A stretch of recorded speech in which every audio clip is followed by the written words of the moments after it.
Today I'd like to review this supply trailer that I built a couple years back, and in the next clip I'd like to share where I started with the process, the concept, my vision, and then I'll move into areas where I would have made improvements, things I would have did differently.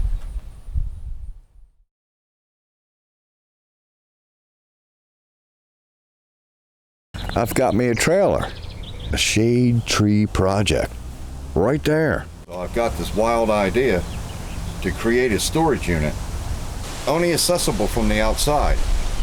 Unlike a shed, all the walk area could be used for storage. I want to have it where you can get to everything without moving something else to get to it. Let me give you an example.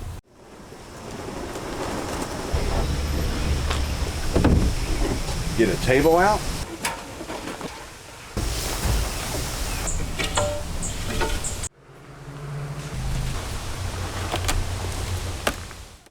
Here we've got the door loaded up with canned goods. Got some mac and cheese. Got a clamp rack.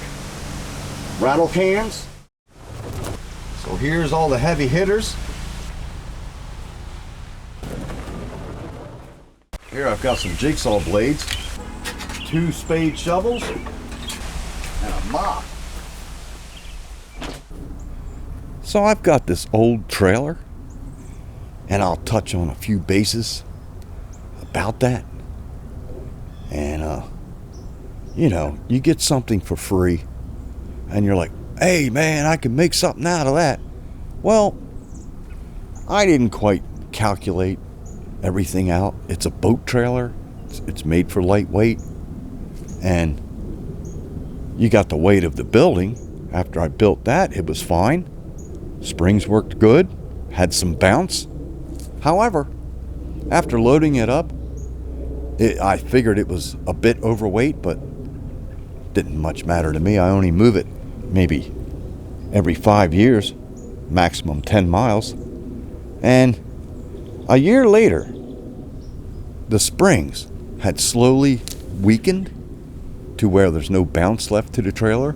The leaf springs have flattened out and it's on their limit stoppers. So someday I get a permanent residency, I might jack this up, put it on a permanent foundation, and have a nice supply shed in the backyard.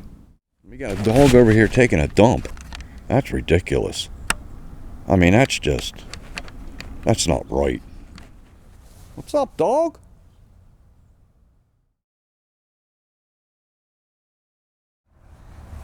However, I was trying to go the least expensive route, free trailer, inexpensive lumber, and just make it work.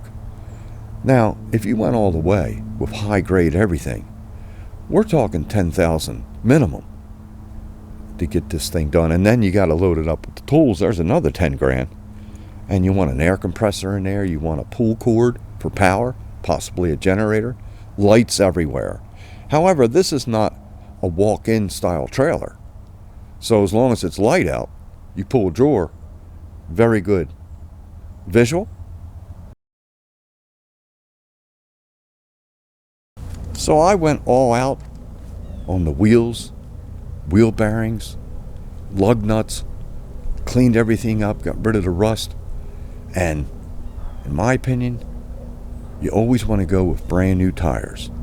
Nothing worse than going out to your trailer and every 3 months they're half flat. So I purchased these new. They were pretty much at operation level. I added a couple pounds and they've been true ever since. However, during the hot summer months, this trailer was sitting on some macadam, and to my surprise, I come out one day, it looked like the tire was half flat. Well, it wasn't. It had sunk in the pavement. It got that warm, so now I got a little gully in the macadam. So to solve that, I put a 2x6 board under the wheels and solved that. So, but yeah, there's all kinds of ideas. You know, you get a trailer for free, you're like, hey man, I can make something out of this. So that's what started it. And then the more I look at it, I'm like, well, this needs welded. and this is rusted out. And the trailer was not even from back to front. It didn't have an even plane, which I have a video showing that. And that changed the whole building process. Whereas if you would have started with a straight flatbed trailer, it would have solved that issue, plus the weight distribution. So there's all kinds of things to consider. So I think that's enough for now. I'll give you an example of a trailer I should have started with. It's not as long as it needs to be, it's just an example. Here's an example of the setup I should have went with. Start with a decent utility trailer and build. However, I didn't do that. And the reason I didn't use that utility trailer is because I do a lot of remodeling. Sometimes I flip a home and I need that to carry material, roofing jobs, trash runs, trip to the landfill, all kinds of stuff. And it has those nice side panels to keep the shingles in, so it serves the purpose well, just the way it is. So I figured I'd just leave it. And that is also a nice tool. Now I need a rolling storage box. Another thing I need to look into is a gate helper, some kind of torsion system, because that thing gets heavy, and when you do it a couple times, you don't want to do it again. Got a light showing a little age there, but it still works. Now I don't know if trailers are required for that light in the center there. I don't think that's a brake light. It's just running lights, but I was told it's required. Right here, I'd like to make an improvement. I have the little giant stored, and I'd rather have a drawer.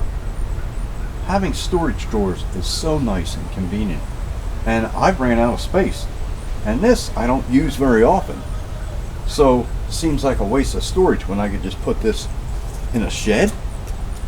The other thing I could have done when I built it is had it stand up so it takes less room, like right here. I'll show an example of that in the back.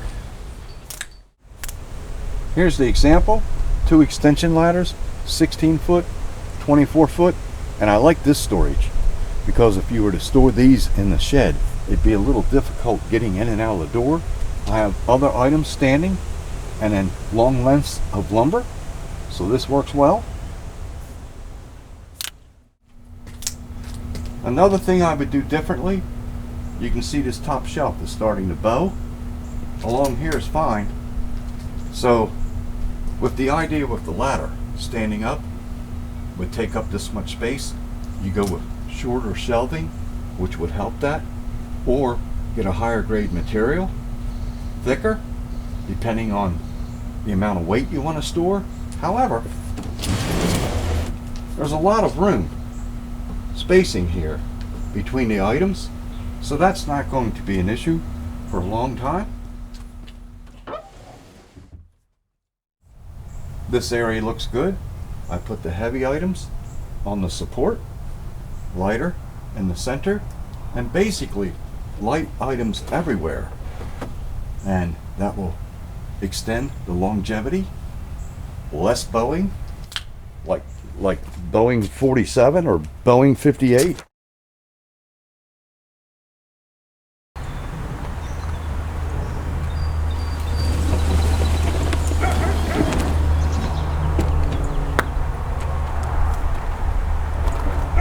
I miscalculated on the height of the drawer here, so I just added these so it wouldn't tilt down as bad. This is a much better use of the space versus the ladder.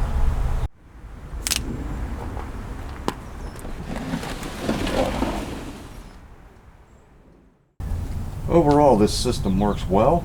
I'm very pleased with it. It's organized. You can also label the drawers. That way, if you have helpers, they'll have easy access to finding something. And unlike a shed, the walkway is used for storage. And I'm tossing around the idea, since this trailer is overloaded, if I got a longer trailer, currently the trailer is 16 feet, so if I got a 24-foot flatbed, I'd have an extra 8 feet open air storage for larger items, wheelbarrow, portable concrete maker, generator, air compressor. You could have a workbench, a vise charging area for your power tools, small fridge, microwave, computer, Starlink. The ideas are endless. You can take the unit to Home Depot, load it up with goods depending on your job. You got sheet goods here, 8 foot long. You can get drywall in there. You got 8-foot lumber rack here. This top one can take a 16-footer. Then you got 12 foots. This is not quite wide enough to get a 12-foot sheet of drywall in there. That would have been nice. However, you got all your drawers, plumbing, electrical, loaded up, go to your job site. Everything's here, and let's say the duration's 3 to 4 days. Work out of the trailer each night, close it up, it's secured, dry. That's right.